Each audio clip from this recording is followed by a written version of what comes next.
तो देखो बच्चों, आज हम लोग गवर्नर जनरल ऑफ बंगाल पढ़ने जा रहे हैं। ये बहुत इंपॉर्टेंट टॉपिक है, गवर्नर जनरल ऑफ बंगाल।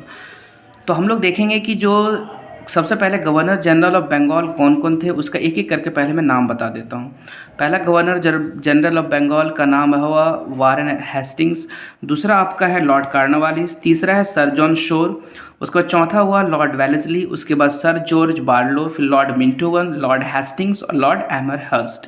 मैं सबका एक एक करके टाइम पीरियड आप लोगों को याद करवाता हूँ। देखिए, वारेन हेस्टिंग्स का टाइम पीरियड है 1772 से 85। ठीक है। 86 से 93 कौन है? Lord Cornwallis. 93 से 98 सर जॉन शोर। 98 से 1803 कौन है? Lord Wellesley. 1805 से लेकर के 1807 में कौन है? Sir George Barlow. 1807 से लेकर के 13 लॉर्ड मिंटोवन। 13 से 23 कौन है? Lord Hastings. और 23 से 28 कौन है? लॉर्ड एमरहर्स्ट। तो याद रखेंगे इसको, यानी कि 72 से 85 वारेन हेस्टिंग्स सबसे पहला गवर्नर जनरल ऑफ बंगाल बना। पहले ये गवर्नर ऑफ बंगाल था 1772 में, लेकिन एक रेगुलेटिंग एक्ट आया 1773 में, उसके तहत गवर्नर ऑफ बंगाल को गवर्नर जनरल ऑफ बंगाल बना दिया गया। ठीक है। तो याद रखना है कि वारेन हेस्टिंग्स 1772 से 85 में है। वारेन हेस्टिंग्स के बाद कौन आता है? लॉर्ड कॉर्नवालिस आता है, जो father of civil services in India है। तो वारेन हेस्टिंग्स के बाद कौन आया? लॉर्ड कॉर्नवालिस आया। उसके बाद कौन आया? लॉर्ड कॉर्नवालिस 86 से 93 में है। 93 से 98 कौन आता है? सर जॉन शोर। 98 से 1803 लॉर्ड वेलेस्ली है। उसके बाद 2 साल के बाद सर जॉर्ज बार्लो आता है 5 से 7, लॉर्ड मिंटोवन 7 से 13, लॉर्ड हेस्टिंग्स 13 से 23, लॉर्ड एमरहर्स्ट 23 से 28। अब एक एक करके हम लोग देखते हैं वारेन हेस्टिंग्स के बारे में। तो देखो, वारेन हेस्टिंग्स के बारे में सबसे पहले ये जानना है कि ये गवर्नर जनरल ऑफ बंगाल बना कब? बना 1773 में। और रेगुलेटिंग एक्ट 1773 में सबसे पहले, यानी कि रेगुलेटिंग एक्ट जो है 1773 के तहत गवर्नर ऑफ बंगाल को गवर्नर जनरल ऑफ बंगाल बना दिया गया। वारेन हेस्टिंग ने क्या किया? डुअल सिस्टम ऑफ एडमिनिस्ट्रेशन को एबोलिश किया। इन्होंने बंगाल को क्या किया? डिस्ट्रिक्ट में बांट दिया और कलेक्टर्स, रेवेन्यू ऑफिसर्स को इन्होंने अपॉइंट किया। वारेन हेस्टिंग्स ही है जिसने इंडिया का पहला सुप्रीम कोर्ट कलकत्ता में बनाया। और वारेन हेस्टिंग्स ने Asiatic Society of Bengal William Jones की हेल्प से 1784 में बनाया। और इन्होंने इंट्रोडक्शन लिखा, किसका? जो इंग्लिश ट्रांसलेशन ऑफ गीता का जो चार्ल्स विल्किन के द्वारा किया गया, उसका इंट्रोडक्शन लिखा। यानी कि यहाँ पे एक और सवाल आ जाता है कि जो गीता का इंग्लिश ट्रांसलेशन है उसको किसने किया? चार्ल्स विल्किन ने किया। और उसका इंट्रोडक्शन किसने लिखा? वारेन हेस्टिंग्स ने लिखा। वारेन हेस्टिंग का टाइम पीरियड क्या है? 1772 से 85, याद रहे। अच्छा, इसने दीवानी और फौजदारी अदालत भी स्टार्टेड किया, यानी कि एपेलेट कोर्ट। एपेलेट कोर्ट किसने स्टार्ट किया? वारेन हेस्टिंग ने किया। इसने हिंदू और मुस्लिम लॉ को फिर से रीडिफाइंड किया। किसके अंडर? कौन से टाइटल के अंदर? Code of Gentoo laws. अच्छा, इसके टाइम में 2 वॉर हुआ।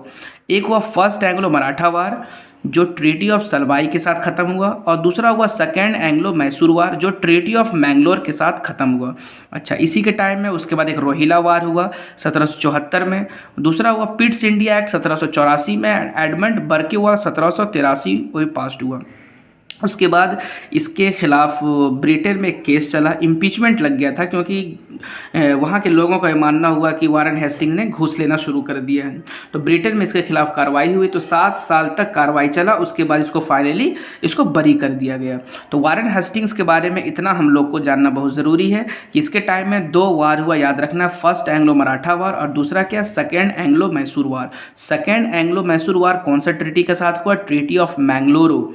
और first Anglo Maratha war treaty of Salbai के साथ खत्म हुआ। ये वारेन हेस्टिंग्स का टाइम ये था। तो वारेन हेस्टिंग्स के बारे में इतना हम लोगों ने जान लिया। तो मेन चीज़ क्या है कि एशियाटिक सोसाइटी ऑफ बंगाल किसने ये किया? तो वारेन हेस्टिंग्स ने। डुअल सिस्टम एडमिनिस्ट्रेशन किसने ख़त्म किया? वारेन हेस्टिंग ने। उसके बाद है ट्रीटी ऑफ सलबाई और treaty of Mangalore Warren Hastings के टाइम में हुआ। इसने बंगाल को पूरा डिस्ट्रिक्ट में बांट दिया। ठीक है, तो ये था वारेन हेस्टिंग्स के बारे में। अब हम लोग देखते हैं लॉर्ड कॉर्नवालिस। लॉर्ड कॉर्नवालिस जो है ये तुम्हारा second governor general of Bengal है। इसलिए ये लॉर्ड कॉर्नवालिस जो है ये तुम्हारा जाकर के, हाँ, ये दूसरा गवर्नर जनरल ऑफ बंगाल है। अब हम लोग दूसरा देखते हैं लॉर्ड कार्नवालिस, जिसका टाइम पीरियड क्या है 86 से 93। वारेन हेस्टिंग कितना था 72 से 85, इसका है 86 से 93। वारेन हेस्टिंग्स का था 72 से 85, इसका कितना 86 से 93। तो ये पहला पर्सन था जो लॉ को कॉडिफाई किया, ठीक है। इसने क्या किया, सेपरेट किया, the court separated the revenue administration from the administration of justice. Revenue administration को जस्टिस के एडमिनिस्ट्रेशन से सेपरेट करने वाला कौन था, लॉर्ड कार्नवालिस था। इसने इजारेदारी सिस्टम भी 1773 में ही स्टार्ट किया था, 1773 में, याद रहे, इसमें कन्फ्यूज़न नहीं होना है, क्योंकि इसका टाइम पीरियड है 86 से 93 में, लेकिन 1773 में इसने एक काम किया था, इजारेदारी सिस्टम, इसको याद रखना है। अच्छा, परमानेंट सेटलमेंट ऑफ बंगाल किसने किया था, लॉर्ड कार्नवालिस ने। इसी ने, अभी मैंने बताया था ना कि इन्होंने ही जो है डिस्ट्रिक्ट जज का पोस्ट को क्रिएट किया था, और इसको क्या बोला जाता है, father of civil services India.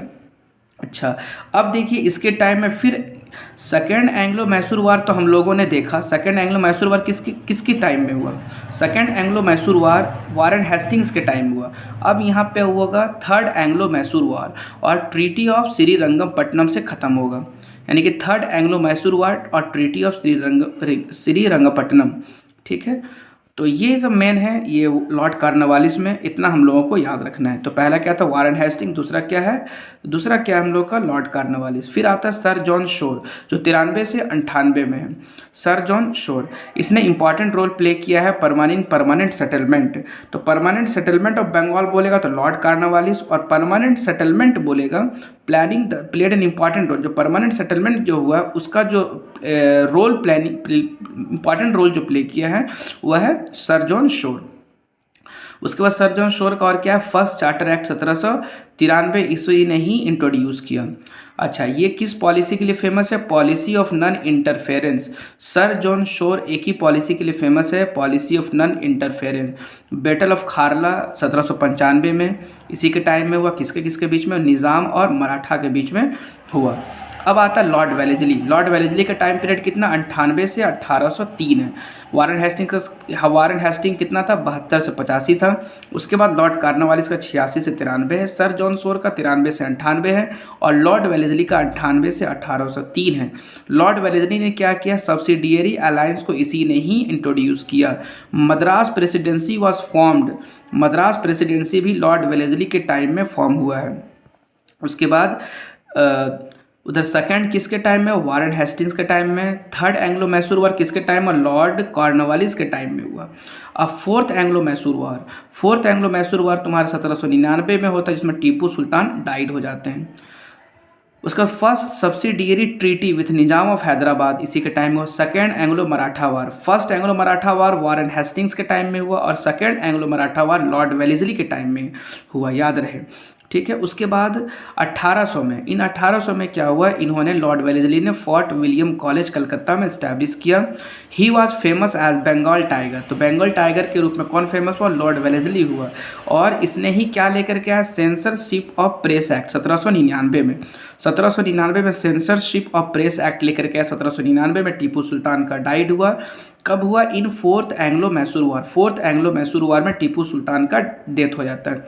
Subsidiary alliance Lord Wellesley, ठीक है। और फर्स्ट एंग्लो मराठा वार कब होता है, वारेन हेस्टिंग्स के टाइम में, और सेकेंड एंग्लो मराठा वार कब होता है, लॉर्ड वेलेस्ली के टाइम में। अब हम लोग आता है sir George Barlow. Sir George Barlow का टाइम पीरियड 1805 से लेकर के 1807 में। लॉर्ड मिंटो वन आपका 1807 से लेकर के 1813 है, लॉर्ड मिंटो वन का time period. Treaty of Amritsar, sir George Barlow में पहले देख लीजिए कि वेलोर म्यूटिनी एक बहुत फेमस है, और सेकेंड एंग्लो मराठा वार ख़त्म होता है सर जॉर्ज बार्लो के टाइम में। उसके बाद आता है लॉर्ड मिंटो वन, जिसमें ट्रीटी ऑफ अमृतसर होता है रंजीत सिंह के साथ। लॉर्ड मिंटो वन के टाइम में अमृतसर का ट्रीटी होता है रंजीत सिंह के साथ। और चार्टर एक्ट 1813 आता है, charter act 1813, first charter act 1793 में, और the charter act 1813 ended the monopoly of east India company in India. जो चार्टर एक्ट 1813 आता है, ईस्ट इंडिया कंपनी का मोनोपोली जो इंडिया में, उसको ख़त्म कर देता है। उसके बाद आता है लॉर्ड हेस्टिंग, जो 1813 से 23 तक है। लॉर्ड हेस्टिंग कितना है, 13 से 23। इन्होंने अडॉप्ट किया था policy of intervention and war. उसके बाद एंग्लो नेपाल वार 13 से 23 में हुआ। थर्ड एंग्लो मराठा वार थर्ड एंग्लो मराठा वार 17 से 18 इसी के बीच में हुआ, इसी के टाइम पीरियड में। Second Anglo Maratha war, first Anglo Maratha war याद रहना है वारेन हेस्टिंग के टाइम में, second Anglo Maratha war Lord Wellesley के टाइम में, और ख़त्म हुआ है सर जॉर्ज बार्लो के टाइम में। First Anglo Maratha war Warren Hasting, second Anglo Maratha war Lord Wellesley के टाइम में, ख़त्म हुआ है सर जॉर्ज बार्लो के टाइम में, और third Anglo Maratha war Lord Hasting के टाइम में। ठीक है, उसके बाद इसने रैयतवारी सेटलमेंट मद्रास में इंट्रोड्यूस किया by Thomas Munro Lord Hasting के टाइम में। ट्रीटी ऑफ संगली गोरखास के साथ में, ट्रीटी ऑफ पूना पेशवा के साथ में, सब लॉर्ड हेस्टिंग के टाइम में हुआ है। लॉर्ड हेस्टिंग के टाइम में treaty of Sangli, treaty of Poona. अब उसके बाद है लॉर्ड एमरहर्स्ट जो 23 से 28 का दरमियान है। 23 के में एक ही बात आपको याद रखना है कि फर्स्ट एंग्लो बर्मीज वार लॉर्ड एमरहर्स्ट के टाइम में हुआ है। ट्रीटी ऑफ गंदाबू, ठीक है, विथ लोअर बर्मा और पेगू। और फिर यहाँ पे है मलाया पेनिनसुला एंड भरतपुर को कब्जा में लिया गया था। तो ये सब जो था हम लोग किसके बारे में पढ़े थे, गवर्नर जनरल ऑफ बंगाल के बारे में हम लोग पढ़े। फिर हम लोग अगले वीडियो में, नेक्स्ट वीडियो में हम लोग देखेंगे गवर्नर जनरल ऑफ इंडिया।